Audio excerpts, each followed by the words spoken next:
Hello and welcome to another video from Fantasy Football Scout. We're back with yet another team reveal, trying to cram them in today before the Game Week 1 deadline tomorrow. And I'm happy to say I'm joined by Karam. How are you doing today?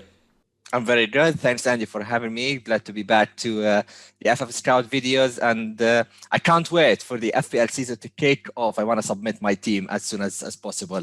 Yeah, Enough tinkering.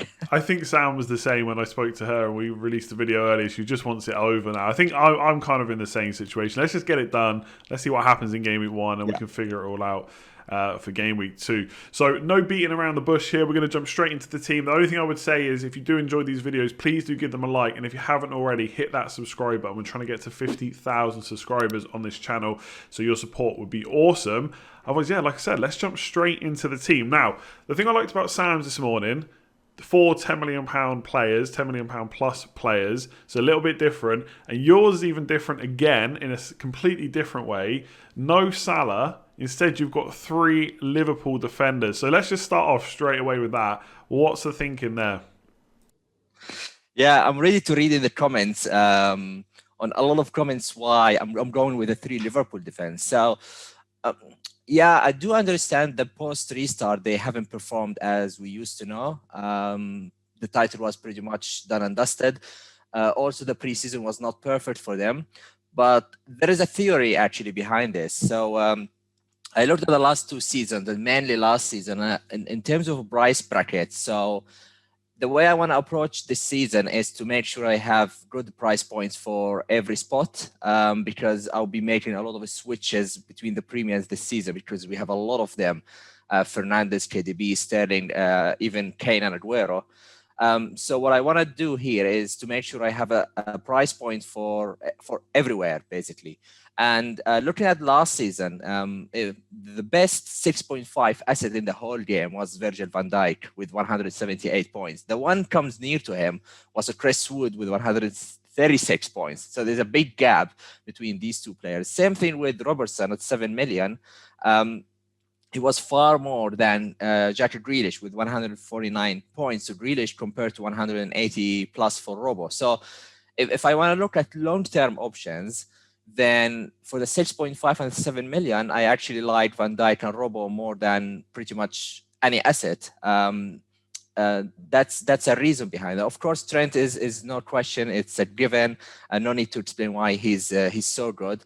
And also, it gives me a chance to downgrade Van Dijk to any 6.0 or 5.0 or 5.5 defender when someone emerges, when I make sure that Doherty starts every game, when James of Chelsea is a good option. Apparently, Chelsea is going to sign a new goalkeeper that might change a bit of the game. Going for 4.5s, they are not stable anymore. Every day we know someone is vanishing from the game because they signed a new player or the number 1 player is back from an injury. So I don't want to spend a lot of transfers fixing a problem that might come up in the future, because my strategy will not be early wild card. And I want to focus the transfers on the midfielders and the forwards. And that's why I bought my comfort and went for the VAR of Van Dijk, Robertson, Alexander-Arnold and Robertson. So, yeah. Yeah, I don't think, I know what you mean. It is different, so people will probably comment that they don't like it or whatever. But at the end of the day, no one can really argue about how good Liverpool defenders have been the last couple of years. And there's set and forget options. It doesn't really get much better. The only thing I would say, are you worried about the first few games? Obviously, it's a long-term strategy, but Leeds probably one of the best teams to come up from the Championship in a while. And then you've got Chelsea, and then it's Arsenal. So do you see many clean sheets in the first 3, or do you just think they're going to get enough attacking returns that it won't matter? No, I'll be honest. I don't have many expectations from them in the first 3 in terms of clean sheets. I'll be okay if they get 1 out of the first 3. But I know for the fact that Robertson and Alexander-Arnold and even Van Dijk can produce attacking returns. And if Salah and Mane would score goals, then a lot of assists should come through the fullbacks. So it's not necessarily that it's a clean sheet by itself. And so, yeah, but yeah, if you look at Game Week 4, then Villa, Everton, Sheffield United, and West Ham, that's the period where I'm expecting a lot of clean sheets. And while people might use some transfers or even early wildcard to double up on Liverpool defense, I might have that advantage to be ahead of the curve by I will take the first 3 game weeks the way they come, but then I'll be focusing elsewhere with my transfers on attacks, because a lot of transitions between the premiums and the even the attackers from game week 3 to 4, 3 to 7, sorry, where I'm probably gonna use my transfer. So it's kind of being ahead of the curve, and I still think that Liverpool will be the most or second most team to keep clean sheets with Man City. So yeah, there is a lot of potential there, and surely they will go for the title race again. So I expect a solid team despite what we have seen in the preseason. And like you said, you can downgrade, right? I do think after a few weeks, there's going to be quite a few defenders around the 5.5 to 6 million mark that are potentially going to become options. So you can downgrade. Obviously, when you have 3 Liverpool defenders, you don't have any attackers. And I would say a lot of people are going to captain Aubameyang for the first 2 game weeks potentially. What's your kind of longer term captaincy strategy? Are you worried about Salah at all, or have you got your eyes on other players that you're going to captain after kind of game week 2? Well, I'm always open for a change, right? If we see that Salah picks up a very good form, which he did not have at the end of the last season and the preseason, then he might be someone that I would consider to get in for sure. The thing is with Salah that I'm not planning to captain him in the first 5 game weeks. I've got a strategy to captain Aubameyang for the first 2, and then consider the Man United assets or even Man City assets from game week 3. I must say that even Timo Werner, if he hits the ground running in the first 2, then he has West Bromwich in game week 3. So I think I'm covered in the first few game weeks already without Salah. The likes of Danny Ings could be a captain option in game week 4 against West Brom. I'm not planning to go really for many different captain options. I'd like to stick with the very good players, especially at the beginning of the season, because they will be heavily owned and possibly heavily captained as well. But yeah, Man City, they have Leicester, they have Leeds afterwards, and game week 5 they have Arsenal, which is not necessarily a bad fixture, but also Chelsea has Southampton. So there are a lot of options in the first 5, in my opinion. And of course, Manchester United is a team as well that I'm planning to target. So that's why I have Aubameyang here and Son, because Aubameyang might become KDB or Sterling, and Son might become Rashford or Fernandes. Depends on how the other players perform. I've got James Rodriguez because they have good 4 fixtures, Tottenham, and then 3 good fixtures with Brom, Palace, and Brighton. Team they have next. Yeah, Brighton. So I'll be delighted if James starts producing in this set to front of games. Do you worry about, obviously he's a great player and has been for a while, but do you ever worry about new players coming to the league? Because obviously you've got Werner as well. Is that something that concerns you? Because it does for a lot of people. Yeah, generally I'm a bit cautious about this. This time I'm going different. I'm going for them. Werner, I think he is very good player. He has 28 goals last season in Bundesliga, which is also a decent league. And I expect him to be the number 9. They have good fixtures. Chelsea is recruiting a lot, so it might be a worry, chemistry-wise, whether they are ready to be cohesion and play together, because they signed a lot of players. But Werner is also a nice price spot as well. 9.5, very highly owned, so it's kind of a security from the beginning as well. He's not a bad player, but also it gives me a chance if he doesn't perform, then I can switch to Martial, for example. So it's also a price point of view as well. That's why I'm getting Werner. Rodriguez is kind of a punt, if I can call it this way. He has a good record with Ancelotti in particular when he managed him in Real Madrid. And I think Everton is building a strong midfield now with Doucouré and Allen joining. So it might give him a freedom to play in a number 10 role potentially. And surely if they're going to score, then I expect James to be involved. 7.5 is a good price to start with, but I can always switch to someone around him. So Yeah, it's a punt for the first four mainly, and then reassess afterwards. Sounds fair enough to me. Let's just quickly go back to defence. Right, not Liverpool. You've got Justin in there. Now, he's all pretty much only going to be playing while Ricardo's out. Maybe he'll keep his place. Maybe he'll go to left back, or maybe if they're playing a back five, he'll go to right centre back or something. But ultimately, when Ricardo comes back, he's a little bit of a worry. Now, we don't really know exactly when that's going to be yet. But does having him worry you as your 4.5, especially with Evans missing the first three? Because that's probably a transfer waiting to happen, right? So does that bother you, or are you just happy to make that transfer later on? No, I think I'll be okay if I transfer him out after game week 4 or 5, because that's the time where Ricardo will come back. But also the fixtures have changed for Leicester, so they have a decent start with West Brom, Burnley, Man City, yeah, not great, and then West Ham, Villa. But then the fixtures stiffen with Arsenal, Wolves, Liverpool in the run afterwards. So I don't really mind starting with Justin and switch him later on. It also gives me a chance to know which 4.5 defender will be secured by that time, because we know a lot of players like Vinagre might make a move. Potentially some 4.5 defenders emerge afterwards. So it's a kind of a strategy to start with someone I know will play in a team that is relatively good. They didn't finish well last season, but the preseason was okay for them. They kept a few clean sheets in preseason games. So yeah, I'm not worried too much about Justin. I know he's a transfer waiting to happen by game week 4 or 5.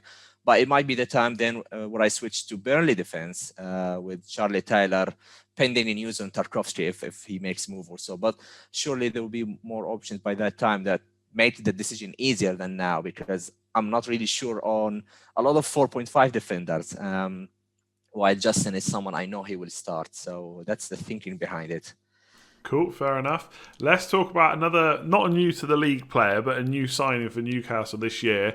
Wilson didn't have a great season last year, obviously in part by the fact that Bournemouth obviously got relegated. So as a team, they weren't very good anyway, not compared to previous seasons. Yeah. But the season before that, he had a very good season. So what's your thinking on Wilson? Do you think he can just hit the ground running at Newcastle? Are you excited about all their new signings?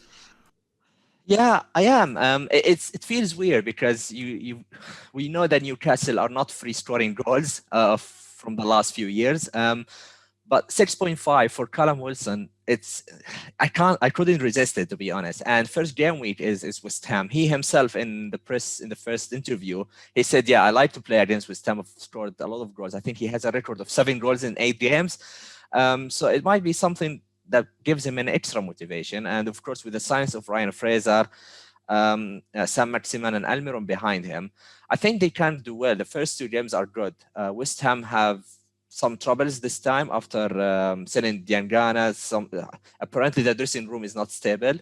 And they lost by 5 goals to Bournemouth in the last friendly. So it gives me an indication that West Ham are not in they will not have their best start. And then Brighton, which is always a good fixture for the strikers, there is a chance that he can score. And 6.5 is a decent price. I rate him at this bracket, but also if he doesn't perform, then luckily we have a lot of options around this price. So coming back to the first point where I mentioned I want to make sure I have some price points, there are a lot of 6.0 and 6.5 strikers that I can make switches to. Che Adams, for example, if he picks up some form.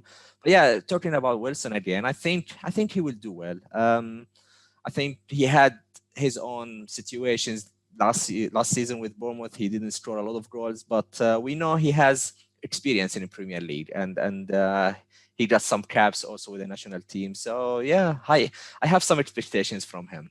Yeah, I think for like my view on him as well, they've signed Fraser obviously as well. I think Jamal Lewis will help out a little bit. I think ultimately at 6.5, he's someone that you could see outscoring that price bracket. Because he has done it before. That's why I think he was priced at 8 million last year. That's how good the season before was. So 6.5 seems like it could be a bargain. We'll have to wait and see if it turns out like that. And like you said, there are plenty of 6.5 or less players to go to as well. Let's finish off with your bench in general. The one thing that's kind of put me off a little bit about 4-3-3, for example, is the fact you have to have 2 £4.5 million midfielders. Yeah. And obviously you've got Mitchell, who's not a long-term pick either. We think that Van Aanholt's probably going to come back in once he's fully fit. We'll have to wait and see if that happens, but that's what we think. So are you worried about the bench at all? Because I think you'd say yourself it's not the strongest, right? Yeah, I must admit, I think this is the main weakness in my team. Obviously, in FPL, you can't have a perfect team, and I had to sacrifice somewhere. Yeah, Mitchell is not someone I want. He's 4.0. That's the spot I have. I don't have any money in any cash in the bank, and so Mitchell is someone he might lose his place very soon. Also, I'm not sure about Burke, whether he will start from the beginning or not, but there were some comments from Chris Wilder that he will use him somewhere in offensive position. So he might be one of the strikers at Sheffield United. And we might have our first out of position midfielder at this price. So yeah, I'm not settled yet on how my bench will look like, but definitely it's not the best around here. Reed, I think he is the 2 points machine, so could be a cover. The thing is, because I know that my bench is not great, I try to make sure that I have 11 sort of like 90 minutes men who plays every game week. So for example, I went for Ings over Adams because Adams might rotate his place with Long or Obafemi, or at least get subbed off early, while Ings might get some more minutes than Adams. And that's why the 11 themselves are strong in my opinion. I think they will play every game, but that comes at the cost of the bench. Now, the thing I'm considering, which is not decided yet, that what happens if we get some positive cases of COVID-19 and some matches during the game we get cancelled, then it would be an advantage to have some bench to come off to replace those players, and that's something I did not consider actually in my goalkeeper situation, for example, because Neelan might not play. But that's something I'm still studying and looking into. But for now, yeah, the bench, it's a bit of a concern. Let's be honest. Yeah, I think you're right. Though when you were just starting to talk about the bench, then I did think, apart from obviously Justin, but you're already aware that he might not be in the team long term. But everyone else, they're going to be starters when they're fit. Starters pretty much week in, week out without issue. When the fixtures get really heavy, maybe we'll see some rotation. But everybody's gonna suffer from that at that point. So yeah, I think it's looking pretty good. Like I said, I like the fact it's a bit different. I've actually not seen too many teams with even double up on Liverpool defence, let alone triple up. So it'll be interesting to see if it works. But yeah, thanks very much for coming on and sharing it with us. Yeah, thanks a lot. Thanks for having me, and good luck to everybody for Game Week 1. Yeah, thanks very much. I'm sure we'll have you on for a Scoutcast sooner rather than later as well. Just quickly before we shut this video down, did want to say, obviously, if you want to become a Fantasy Football Scout member, there's a link in the description below. So any of the stats and stuff that we talked about or generally talk about on videos are available there. It's all the Opta stats. There's ways to build custom tables, comparison tools. There's loads of articles, team reveals from some of the top managers as well. So if you haven't already, make sure you try that out. Hit that like button if you've enjoyed it. Subscribe if you're new around here as well. And we will catch you again soon for another video.